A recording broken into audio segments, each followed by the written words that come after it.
No estamos en Halloween, efectivamente, pero sí, estamos entrando en ambiente del mundo del misterio. Vamos a saludar a José Antonio Roldán. Muy buenas tardes, José Antonio, y bienvenido a La Tarde en Libertad. Muy buenas tardes, Miguel Ángel, y a todos tus oyentes aquí en esta Libertad, hablando de misterio. Misterios en Libertad. En la búsqueda, así se llama vuestro libro, Testigos, protagonistas del misterio. Yolanda García y José Antonio Roldán. Lo edita Ediciones ELB.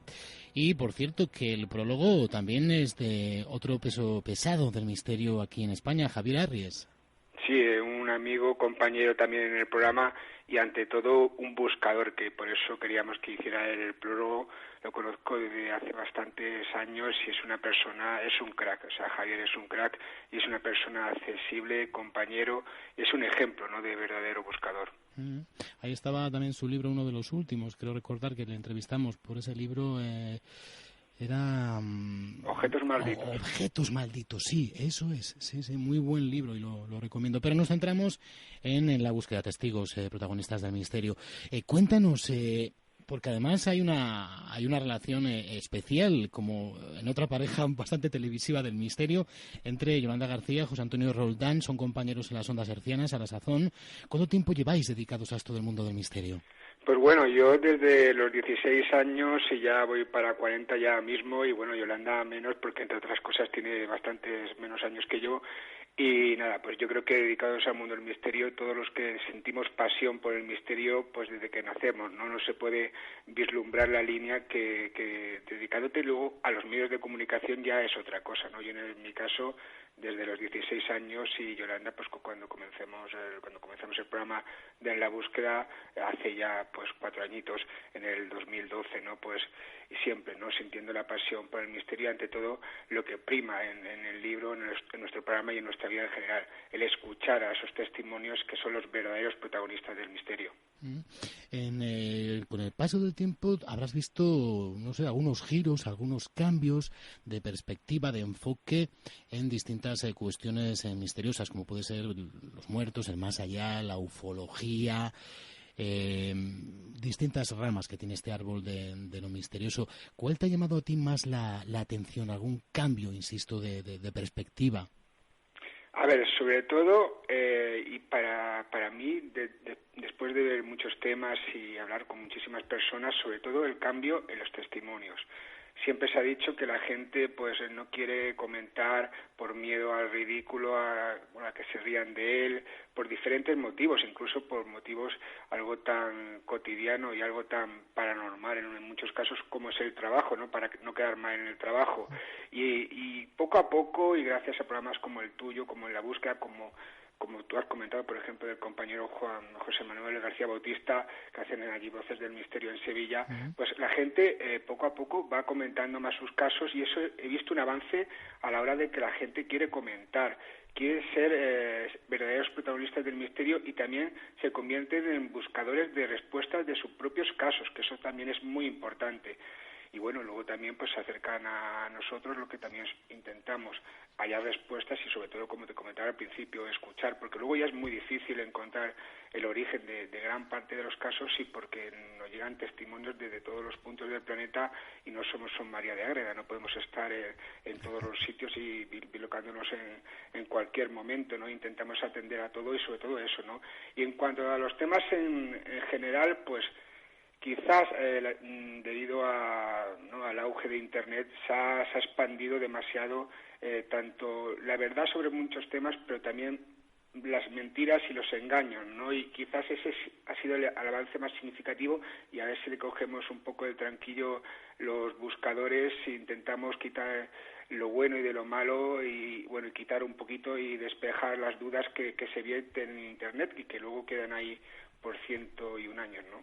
Los oyentes habituales de La Tarde en Libertad saben que esa es una de las pequeñas cruzadas, permítanme el término, que tenemos, el discernir entre los investigadores, divulgadores, escritores del misterio, que son serios, que son rigurosos, por más que aderecen sus comentarios o su obra, bueno, pues en un tono simpático, asequible, y distanciarnos de, bueno, esa cierta corriente que hay de totum revolutum, ¿no?, que lo mezclan todo, y lo he dicho muchas veces, reptilianos, Anunnaki e Illuminati, todo junto, y lo que hacen es crear una empanada mental, sobre todo a gente joven, más allá de aguijonear la imaginación, lo que hacen es provocar en muchas ocasiones la confusión. Me pregunto, y estoy seguro de que alguno de ellos, querido José Antonio, trabaja para ellos, para los Illuminati.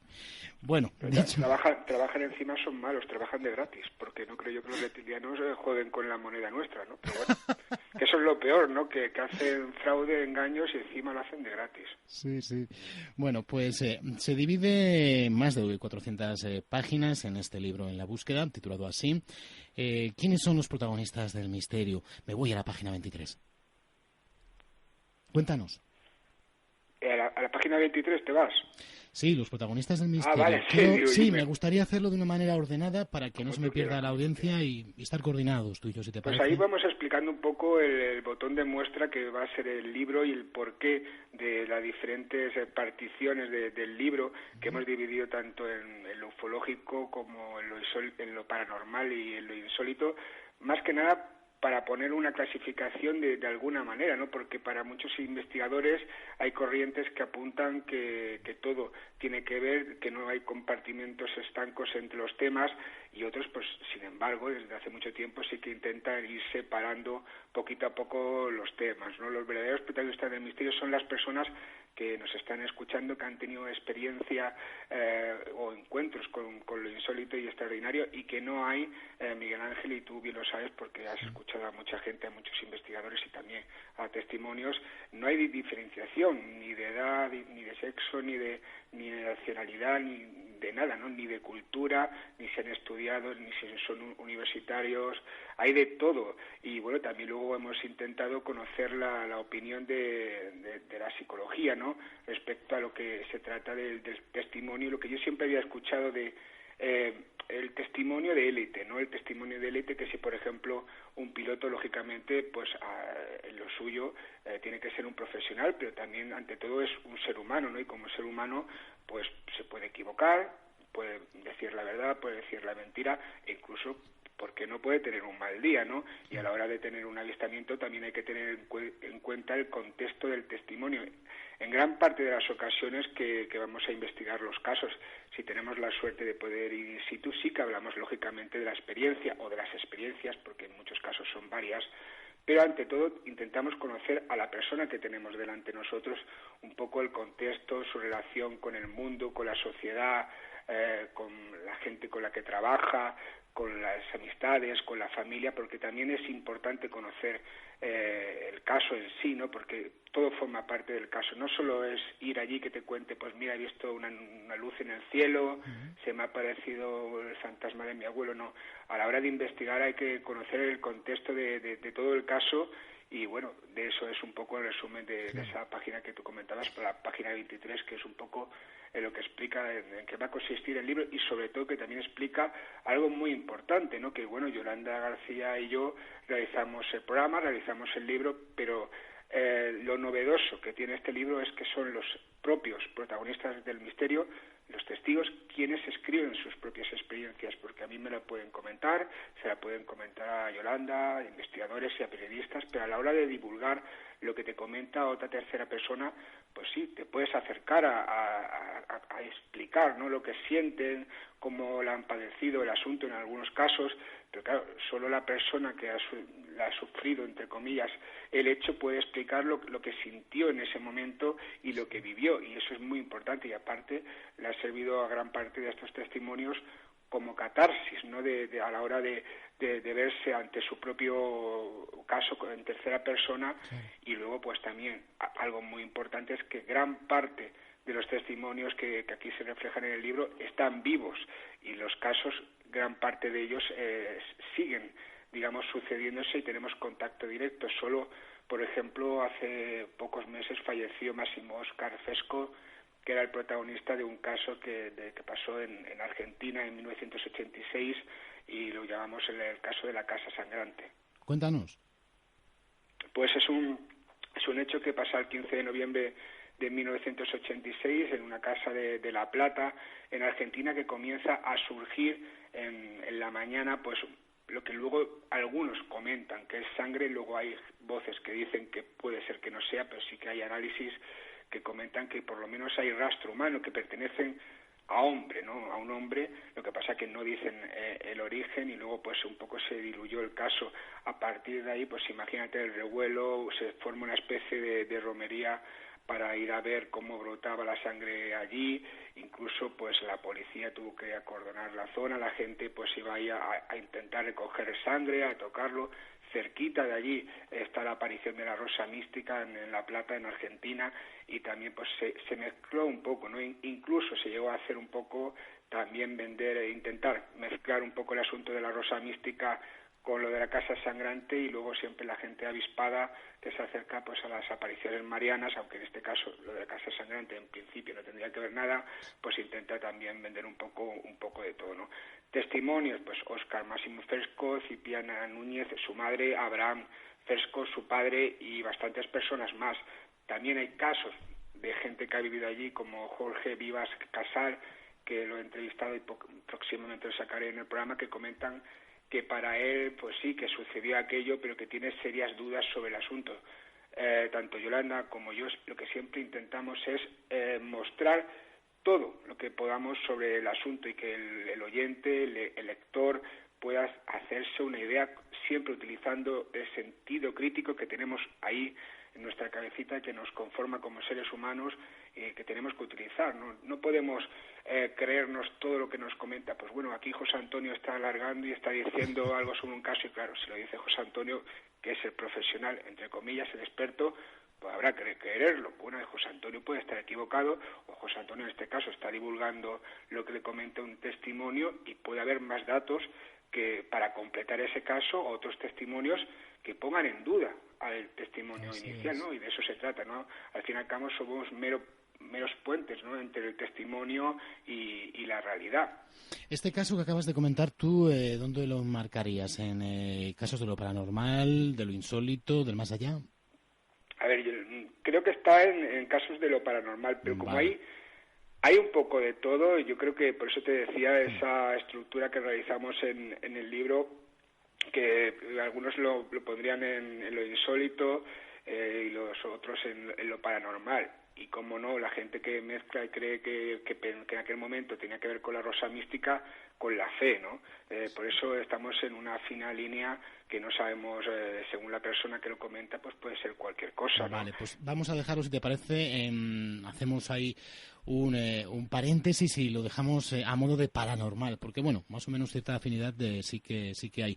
Porque también quiero desmenuzar el apartado que tenéis en vuestro libro, en La Búsqueda, casos de lo ufológico.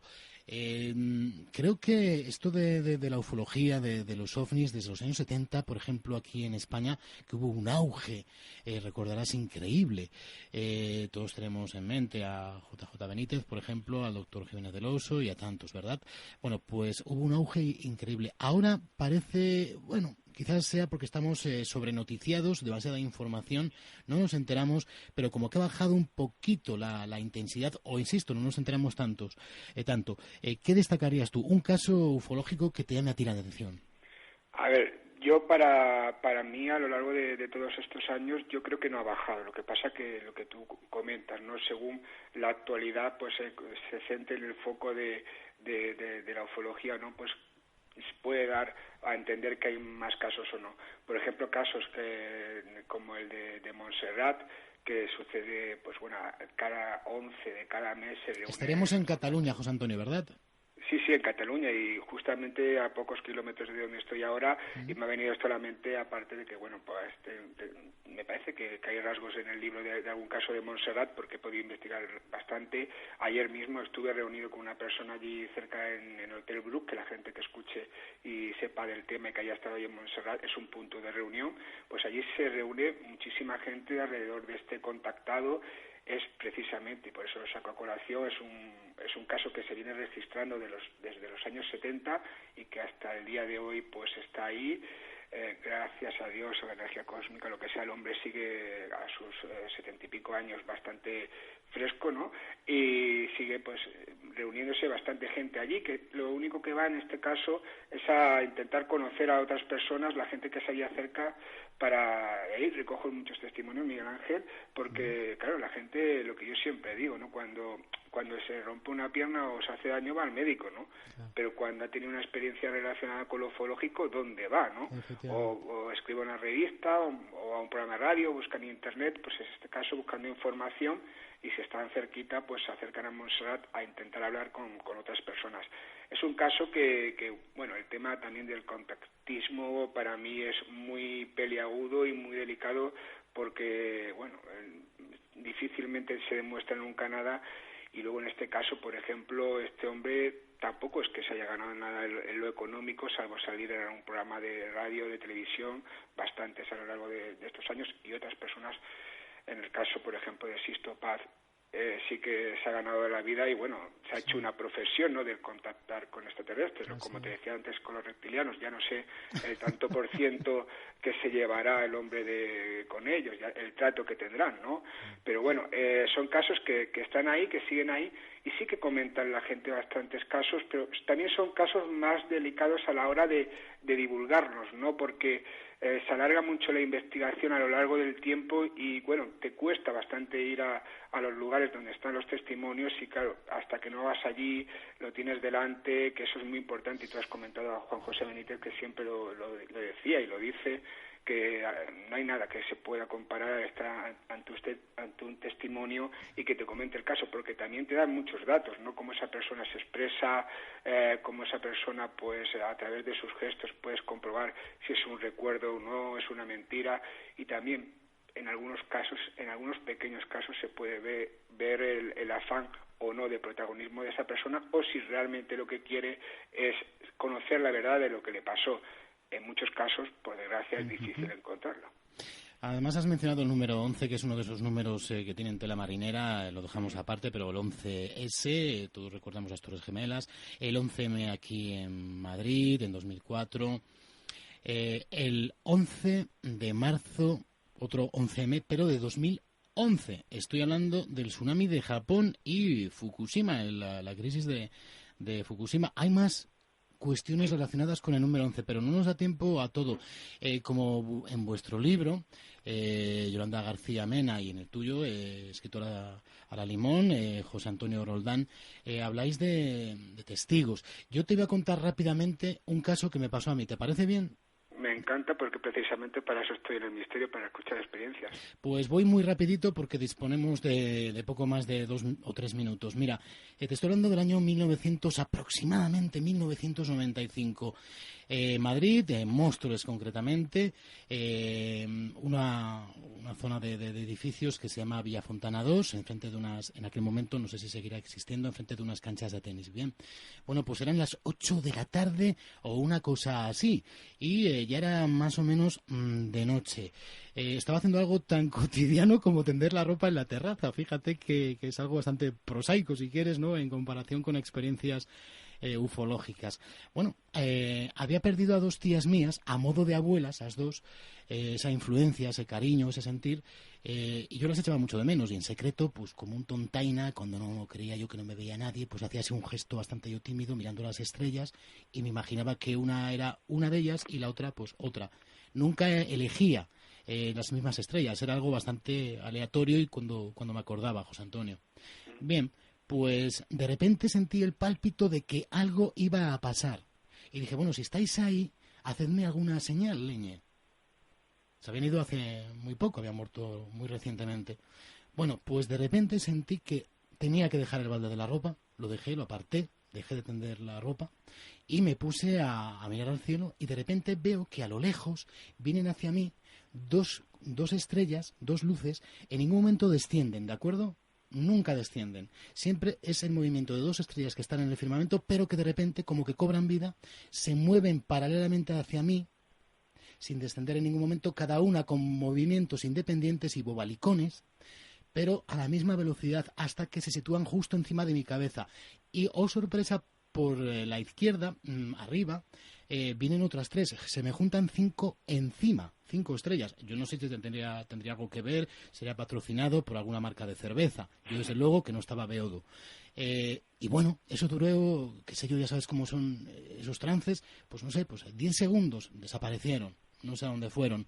Según venían, queridos oyentes, querido José Antonio, yo iba cotejando los movimientos con las puntas de las antenas. Bastante científico, con la cabeza fría. Y recuerdo que lo que hice inmediatamente fue llamar a mis padres. Hablé con la primera persona que hablé es con mi padre. Y claro, para compartir la experiencia. ¿A ti qué te parece?